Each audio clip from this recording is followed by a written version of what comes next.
¿Cómo medir el retorno de inversión al usar este tipo de herramientas, al implementar nuevos sistemas, al capacitar a la gente? ¿Cómo mido ese retorno de inversión? Hay diferentes medidas, como decíamos, depende mucho del caso de uso. Si tú tienes un caso de uso que está basado en cómo atiendes mejor a un cliente final, por ejemplo, puedes medirlo a través de un Net Promoter Score, ciertamente, que es una métrica bastante usada, qué tanto la gente habla bien de ti o qué tanto la gente habla mal de ti y tu atención. También hay otras métricas cuando hablas de un contact center, por ejemplo, qué precisión tiene la respuesta, el índice de satisfacción de la interacción que tiene el cliente con tu contact center. ¿Quién dijo que la tecnología son solo metaversos, teléfonos, cables y una enorme cantidad de suscripciones que hay que pagar mes a mes? Geeks y Gadgets, un podcast en donde se habla de gadgets, gadgets y más gadgets. Y también de empresarios sui generis, redes sociales polémicas y ciencia ficción para iniciados, pero eso sí, en tu idioma. Geeks y Gadgets, un podcast de Luis G.I.G. 20 años en el mundo de la tecnología. Pues muy bien, como ustedes escucharon, no estoy solo. Me encuentro en esta ocasión con Daniel Zabalza, quien es, él es el CTO de Capgemini para Latinoamérica Norte. Pero bueno, antes de arrancar con esta entrevista, que pues obviamente será de todos estos temas que a mí me laten muchísimo y que es todo el tema de inteligencia artificial que hemos hablado durante un buen rato, quiero invitarlos justo, y invitarlas obviamente, a mi próximo taller de inteligencia artificial generativa el próximo 15 y 16 de octubre. Este ya es el taller avanzado, así que si ustedes ya tomaron mi taller, si lo tomaron el año pasado, si lo tomaron este año, aprovechen porque este es el avanzado. ¿Qué es lo que vamos a ver aquí? Vamos a ver clonación de voces, creación de avatares virtuales, generación de contenido, prompts avanzados, en fin, todo el proceso y que sea obviamente práctico. Será el próximo 15 y 16 de octubre vía Zoom, 4 p.m. Toda la información la encuentran en luisgig.com en la sección de talleres. Así que ahora sí, vamos directamente con Daniel Zabalza, el CTO de Capgemini North Latinoamérica. Geeks y Gadgets. Estimado Daniel, ¿cómo estás? Bienvenido. Muy bien, Luis, muchas gracias por invitarme. Un placer estar aquí contigo el día de hoy y con toda tu audiencia. Oye, pues la verdad es que súper interesante el estudio que ustedes realizaron, sobre todo porque al final, pues no es que sea la primera vez, ya lleva un rato y sobre todo creo que a mí me gusta siempre aclarar que a diferencia de otras modas tecnológicas, la inteligencia artificial pues ya lleva décadas. Y obviamente hemos visto muchas cosas que se han desarrollado con inteligencia artificial desde hace un buen rato. Y ahora, pues bueno, tenemos una nueva canasta que es la inteligencia artificial generativa. ¿Cómo sientes que ha cambiado la curva de adopción de inteligencia artificial generativa desde la primera ocasión que ustedes lanzaron el informe y sobre todo, ¿qué factores crees que están impulsando el crecimiento rápido de esta tecnología? Es una excelente pregunta, mira, y como bien lo decías, el tema de inteligencia artificial lleva muchísimo tiempo. ¿Qué cambió? Que finalmente llegó para que pueda ser adoptada por las masas y dejó de solo aprender patrones para hacer comparativas y empezó a crear contenido. En el momento que vimos que ese contenido podría resolver muchos de los cuellos de botella que se daban, por ejemplo, a la hora de generar la descripción de un producto, a la hora de atender un cliente en un contact center o a la hora de entender un poco más el contenido que existía en un video, en un texto en particular, descubrimos demasiados usos para la empresa. ¿Qué es lo que está generando tanta adopción? Primero, la disminución significativa en el costo. O sea, esto empezó, si bien con una aplicación que se hizo viral, ¿no? La realidad es que las empresas empezaron a adoptar la tecnología y todavía la ecuación de costo no estaba ahí, pero en los últimos 12, 18 meses hemos visto una reducción de costo en el uso de estos modelos de hasta 200%. Otra cosa que ha ayudado mucho es la facilidad en el tema de su implementación. Casualmente es muy fácil de implementar y lo que lo hace complejo es dónde implementarlo para obtener los mayores beneficios. Entonces, justo el identificar el caso de uso concreto donde vamos a tener ese impacto que estamos buscando, es donde las empresas y los individuos hoy están poniendo especial atención precisamente para poder tener un éxito en el despliegue.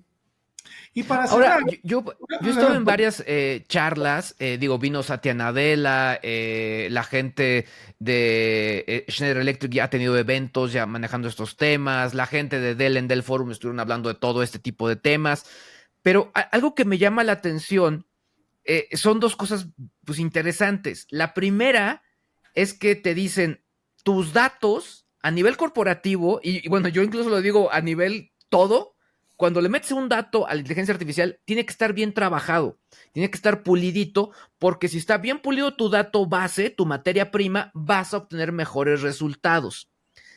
Pero aquí es donde viene otra cosa que de pronto sí es donde pues ya gente como Microsoft, la gente de SAP, la gente de Oracle te dice, pues es que entonces lo que necesitamos también es que obviamente las soluciones que estés adquiriendo, pues quizá van a requerir nuevos módulos o nuevas plataformas para que tengas mejores datos y que te puedan funcionar realmente para la inteligencia artificial generativa.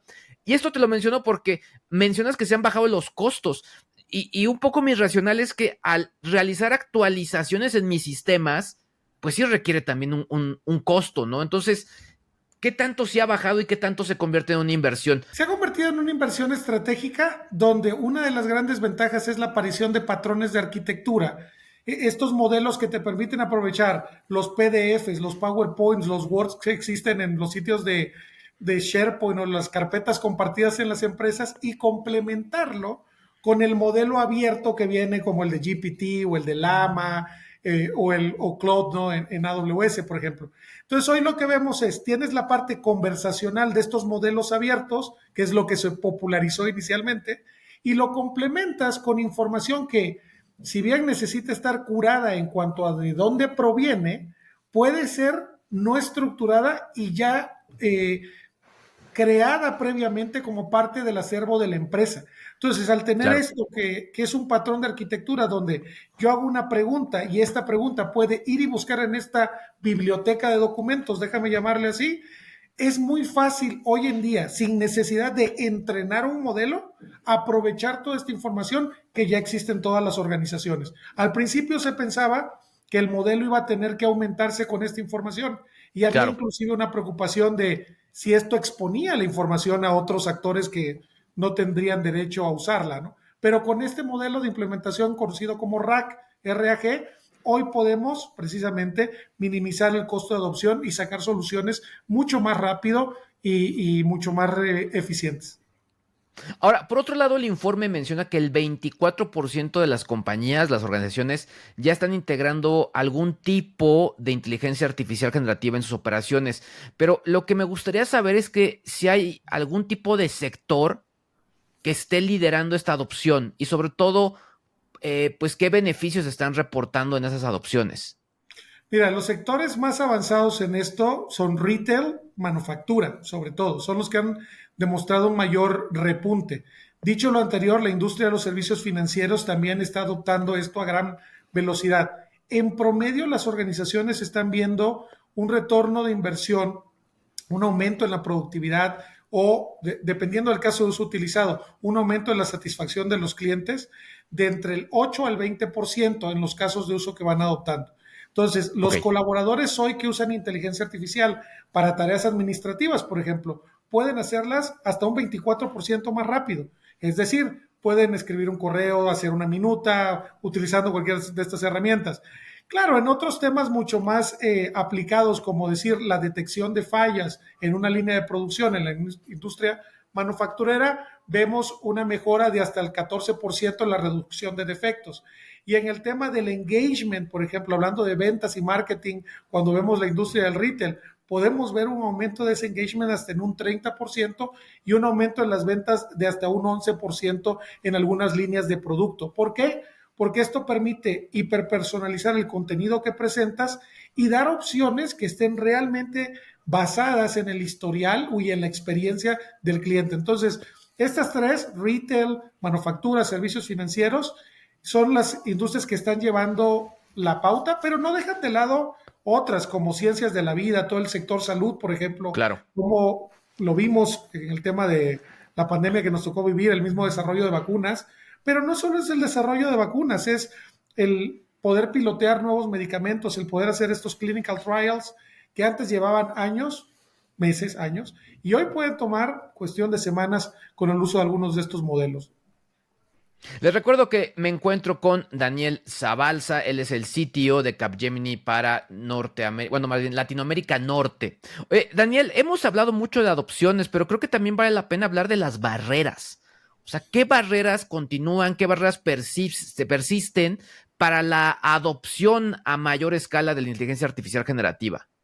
Mire, yo creo que tú mencionabas hace un momento, ¿no? El tema de tener una plataforma de datos que realmente esté fuerte, consolidada, con datos limpios, no duplicados, que es algo que las organizaciones en Latinoamérica todavía están en una jornada de adquirir, ¿no? La información que hemos venido adquiriendo tiene este formato donde la hemos venido almacenando, pero no siempre está homologada, no siempre está ordenada de la manera correcta y el poder entenderla requiere cierto procesamiento. Entonces, uno de esos blockers hoy es el poder fortalecer las plataformas de datos. Algunas empresas están limitadas por los sistemas legado donde tienen estas plataformas de datos y están todavía en el paso de evolucionarlas a la nube precisamente para tener los niveles de confianza y escalabilidad que se requieren en este tipo de temas. No menos importante es el tema del talento. Y ya mencionabas la visita de Satya Nadella, donde tuvimos la fortuna de poder platicar con él y hacerle una demostración, inclusive de lo que estamos haciendo en Capgemini.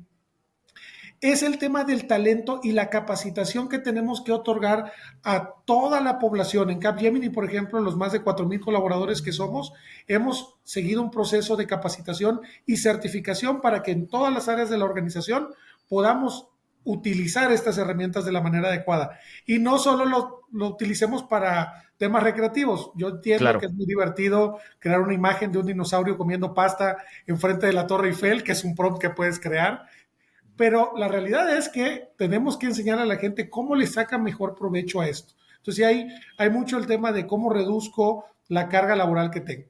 La otra, el poder identificar el ecosistema correcto. Decíamos hace un momento, si yo tengo cierta plataforma de datos, cierta composición y estoy en cierto sector, ¿cuál es el modelo de lenguaje adecuado para mi caso de uso? Está GPT, está Llama, está Claude, están modelos especializados como PubMed, por ejemplo, en el sector médico. Hay modelos que tienen que ver con el tema de la codificación también. Pero el poder tener este partnership y la identificación correcta en cuanto a la efectividad del modelo es fundamental. Y por supuesto, tener una plataforma que te permita experimentar. Mucho de esto está basado en la experimentación. Claro. Hay bloques de construcción ciertamente, pero depende mucho de la imaginación y sabemos que las empresas hoy, aunque están invirtiendo más del 80% de ellas en temas de inteligencia artificial generativa, necesitan experimentar rápido a un bajo costo y medir el impacto que va a tener la solución. Entonces, esas son partes de las barreras. Otro capítulo que más que barreras es importante hoy es el tema ético, el asegurarnos que estamos generando soluciones que tienen el impacto positivo que estamos buscando sin discriminar, sin tener un índice de toxicidad, sin dañar la imagen de algunas corporaciones. Es muy importante también. Entonces hay mucha preocupación en el tema de la seguridad y la ética de que las soluciones que creemos sean realmente o sigan los principios de inclusividad, de fairness o de imparcialidad que dicta el uso de la inteligencia artificial. Daniel, ¿cómo medir el retorno de inversión al usar este tipo de herramientas, al implementar nuevos sistemas, al capacitar a la gente? ¿Cómo mido ese retorno de inversión? Hay diferentes medidas. Como decíamos, depende mucho del caso de uso. Si tú tienes un caso de uso que está basado en cómo atiendes mejor a un cliente final, por ejemplo, puedes medirlo a través de un Net Promoter Score, ciertamente, que es una métrica bastante usada. Qué tanto la gente habla bien de ti o qué tanto la gente habla mal de ti y tu atención. También hay otras métricas cuando hablas de un contact center, por ejemplo. ¿Qué precisión tiene la respuesta, el índice de satisfacción de la interacción que tiene el cliente con tu contact center? ¿Qué tanto tardas en dar esa respuesta? También es un tema importante. En otros casos de uso, por ejemplo, en materia de los servicios bancarios o los servicios financieros, hablamos de qué tanto disminuyes el porcentaje de fraude en la organización y obviamente ese porcentaje de fraude está atado a un valor monetario y es parte de cómo calculas el retorno de inversión. Hace rato mencionábamos que en el tema de la manufactura, el tema de la identificación de defectos es muy importante porque también tiene un impacto económico, ¿no? En cuanto a cuántos defectos produces y cuántos artículos también estás produciendo en esta línea y puede calcularse en una forma también monetaria. Dependiendo del caso de uso, vamos a poder tener este tipo de conversiones que pueden aterrizar en una figura completamente financiera, de dinero, Claro. en ahorros directos en la operación o en un tema de satisfacción. Hay un tema importante, por ejemplo, en ciencias de la vida, en el tema médico, lo comentábamos ayer con uno de nuestros clientes, donde el factor humano es muy importante, dices, la efectividad en la identificación del historial clínico de un paciente y el cómo mejora su salud, por ejemplo. Y esto también se puede traducir en un retorno de la inversión para compañías, por ejemplo, como las aseguradoras, donde Claro. si tú tienes un tema de salud más proactivo, más predictivo, no solo incrementas la satisfacción de tu cliente del lado de la póliza, pero también ciertamente ayudas a reducir el tema del costo por siniestro que se tiene. Entonces, son algunos de los mecanismos, varía mucho de sector a sector y depende también mucho del caso de uso, pero son algunos ejemplos. Mencionabas el tema ético y creo que sí, desde el inicio, creo que fue el primer punto que se tocó, la ética alrededor de la inteligencia artificial, porque justo el año pasado tuvimos la huelga de guionistas y también los actores empezaron a apoyar.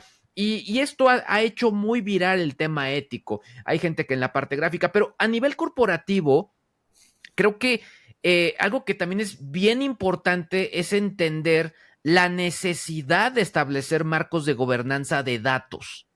Y eso lo han mencionado todos. O sea, al final no puedes meter todo y no puedes usar todas las herramientas que están ahí. O sea, hay herramientas para cada cosa.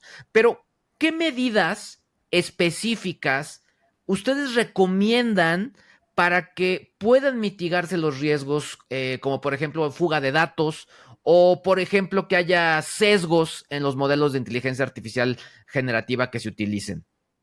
Mira, Capgemini ha desarrollado un marco de referencia que incluye una capa que nosotros llamamos Trust Layer, ¿no? Y es algo común en el tema de los estándares alrededor de AI. En esta capa de confianza o Trust Layer, como bien comentas, una de las cosas que se hace es tener pruebas referentes al data leakage o a la fuga de información, donde precisamente por medio de diferentes artefactos técnicos se prueba el modelo para garantizar que las respuestas no estén exponiendo de manera incorrecta datos con los cuales el modelo fue entrenado. Esta es una parte muy importante. Pero inclusive antes de eso, en el entrenamiento, en la preparación del modelo, debemos asegurarnos que la información es anonimizada correctamente. Es decir, que podemos remover todos aquellos datos que pueden identificar a una persona o a una entidad y que esto no llegue siquiera al modelo en un momento dado. Entonces, esta parte Claro. es muy, muy importante. Entendemos que hay casos en algunas industrias, hablábamos un poco de, por ejemplo, la industria de las ciencias de la vida, el tema médico, donde el dato personal es necesario para poder hacer algunos de estos análisis. En estos casos, la selección del modelo es fundamental. Y decíamos, hay modelos abiertos, ciertamente, pero también en el diseño, en la construcción de la solución, a veces hay que descartar esos usos. Y ha aparecido una Claro. nueva figura donde ya no solo tienes que utilizar el LLM, el modelo largo del lenguaje, sino empiezas a pensar en modelos pequeños del lenguaje, en los SLMs, modelos que tú puedes entrenar y con los cuales puedes prevenir también cualquier tipo de falla. En cuanto al tema de prejuicio, el tema de toxicidad, hay diferentes indicadores, diferentes KPIs que se miden por medio de Digital Quality Assurance para garantizar que no estoy incorrectamente prejuiciando mis respuestas en base al corpus de información con el que fue entrenado. En otras palabras, sigue siendo un análisis estadístico, tenemos que cuidar la información con la que estamos alimentando el modelo y el poder medir las desviaciones justamente o el nivel de precisión que estamos dando en la respuesta es parte fundamental de lo que hacemos para garantizar su seguridad y sobre todo el no afectar a algunos sectores de la población. Todo el concepto de guardrails también, hay ejemplos que seguramente tú recordarás, Luis, donde en horas de poner un bot ahí en redes sociales lo vuelven cualquier tipo de ista, ¿no? Sexista. Claro. Esto es porque han carecido de estos guardrails, donde también es importante identificar el prompt y lo que te preguntan. Y si el prompt se sale del propósito o el objetivo de esta solución, descartarlo inmediatamente para evitar precisamente que contamine o corrompa el modelo. Entonces, hay una parte que es muy interna, que es todo lo que hablamos primero de el modelo, la seguridad, la fuga de información, con qué lo entrenas. Y hay otra parte que es externa, que es cómo cuido que las personas con las que estoy interactuando en la capa de experiencia no contribuyan a, si me permite usar el término entre comillas, a envenenar la solución, ¿no? A causar esta falla en el sistema. Claro. Ahora, Daniel, me gustaría terminar con esta pregunta, y es que de pronto, pues sigue habiendo dudas, incluso la gente se acerca conmigo y yo detecto este FOMO en el tema de inteligencia artificial, pero es un FOMO, pues como con miedo. Hay dudas, la gente tiene miedos, creo que hemos dicho todos hasta el cansancio que esto no te quita la chamba, te la quita el que la sabe usar, ¿no? Y justo hacia allá quiero cerrar ¿qué le dice a mis empleadores, a mis clientes, a mis socios de negocio que yo utilizo en mis procesos este tipo de herramientas? Desde tu punto de vista, ¿qué le dice eso a la gente, Daniel? Me parece que lo primero que le dice es, estoy buscando la solución más eficiente todo el tiempo. Ya sea a mis empleadores, a mis socios, estoy buscando cómo eficientar mis operaciones al máximo, mi rendimiento al máximo, pudiendo lograr que de repente es un cliché la frase de hacer más con menos. Ciertamente esta es una herramienta que te ayuda a potencializar lo que hace un ser humano o lo que hace una organización. Entonces lo primero que te transmito es, estoy buscando cómo ser más eficiente para ti. Lo segundo que te transmite es, estoy buscando cómo crear una solución diseñada, permíteme usarte de ejemplo, Luis, para Luis G&G. No estoy buscando una solución para podcaster, y aquí, perdón Luis, si estoy calculando mal tu edad, entre veintitantos y 30 y muchos, con ciertas características, que es... ¿Qué te tomas? Exacto. Que es como hacíamos segmentaciones antes, ¿no? Hacíamos estas segmentaciones de mercado y tratábamos de poner a todos como en cajitas, porque salía muy caro hiperpersonalizar algo en cualquier tipo de circunstancia. Entonces, hoy lo que dice es, estoy creando algo que es único y exclusivo para ti, estoy aprendiendo de ti, me preocupa poder ofrecerte algo que está hecho a la medida de lo que tú estás buscando y no solo del segmento en el que te quiero clasificar. Y por último, y esto es muy importante, tengo que transmitirte que estoy haciendo ese uso responsable de esta herramienta. Entonces, también a nivel organizacional, sobre todo, estoy utilizando esta herramienta con tu autorización solo para el uso que me diste y estoy dándote estos beneficios de los que hablábamos. Si quiero hacer algo más, voy a pedirte permiso.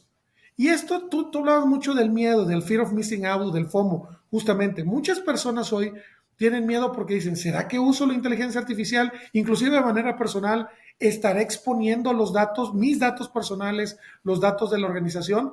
Esta es la parte del uso responsable, que es utilizar los mecanismos correctos, utilizar las herramientas, por ejemplo, que mi empresa me permite utilizar o que ha aprobado para poder hacer esta generación de correo electrónico o este análisis de documento y no usar necesariamente, y sin criticarlo, por supuesto, porque hay una parte de por qué es así, el modelo gratuito de algunas de estas herramientas. Esto es algo muy importante hablando del tema de su uso. O sea, yo puedo utilizar el modelo gratuito y tiene sus características, claro, y hay un compromiso, pero también es, si estoy usando datos de la organización, asegurarme que estoy utilizando las herramientas aprobadas por esa organización porque contienen todos los controles de seguridad de los que hablábamos. Entonces, yo he compartido que de pronto hemos estado como muy acostumbrados a ver, un ejemplo, cuando yo empecé con todo esto, me decían, mira, es que te voy a mandar una invitación a Facebook. Y yo preguntaba, ¿y para qué es Facebook? Y me decían, pues para echar el gag, ¿no? Para divertirnos, ¿no? Y creo que de ahí nos quedamos con todo esto. Y creo que lo que no nos queda claro es que al usar estas herramientas, no te estás divirtiendo, no estás haciendo textos, no, estás firmando un contrato. Y creo que tenemos que ser bien conscientes que pues sí estamos dejando parte de nuestros datos y creo que tú lo definiste muy bien, no tenemos que hacer uso responsable de nuestra información. 100% de acuerdo contigo. Hay un viejo adagio que dicen, si no pagas por el producto, tú eres el producto. Y decías claro. Facebook, el tema del correo electrónico en su momento que pues siempre, bueno, hasta hoy hay mecanismos que son pagados, pero hay una parte gratuita, ¿no? Y tampoco para transmitirle a tu audiencia, no se trata de tener miedo, finalmente hay un compromiso ético detrás de estas organizaciones. Ayer veíamos también cómo esto va evolucionando, ¿no? OpenAI finalmente va a ser ahora una compañía for profit y va a ser valorada y probablemente entre ya en un tema diferente al que venía operando, lo cual va a causar una nueva ola de preguntas en el medio. Pero cierto es que este uso responsable también tiene que ir ligado con algo que, si me permites agregar, es vital. Esta tecnología tiene un componente donde la capacidad de cómputo es importante y esto es lo que lo ha hecho posible. La sostenibilidad juega un papel fundamental y es muy importante para nosotros y creo que para toda tu audiencia y bueno, para todos en este planeta, ¿no? En Capgemini queremos mucho en este concepto. Entonces, el aprovechar responsablemente esta tecnología, y sí, tiene un fin recreacional y lo entendemos, pero también estar conscientes de que esa imagen que queremos producir o ese chiste que queremos crear con inteligencia artificial está consumiendo energía y la evolución que vemos, si bien va diseñada a reducir ese consumo de energía, también tiene que estar como en nuestra mente para saber cómo la aprovechamos de mejor manera, no solo en la parte recreacional, sino en la parte también productiva. Cada prompt que metemos ahí, en ChatGPT, en Gemini, en Claude, en todas estas, en lo que sea, genera carbón, así que tenemos que ser bien conscientes de esos. Daniel Zabalza, CTO para Capgemini en North Latinoamérica. Mil gracias. Muchas gracias a ti. Pues muy bien, llegamos ya a la parte final de este podcast. Si tú te quedaste hasta acá, muchas gracias. Si no te has suscrito, hazlo porque vienen cosas bien interesantes. Y si no, visita luisgg.com para que me creas, para que veas que no estoy mintiendo. Cuídense mucho. Yo soy Luis G y aquí como siempre, continuamos. Bye bye. Lástima, pero este episodio terminó. Pero mañana estaremos de vuelta con más gadgets y más tendencias digitales. Geeks y Gadgets, un podcast de Luis G. 20 años en el mundo de la tecnología.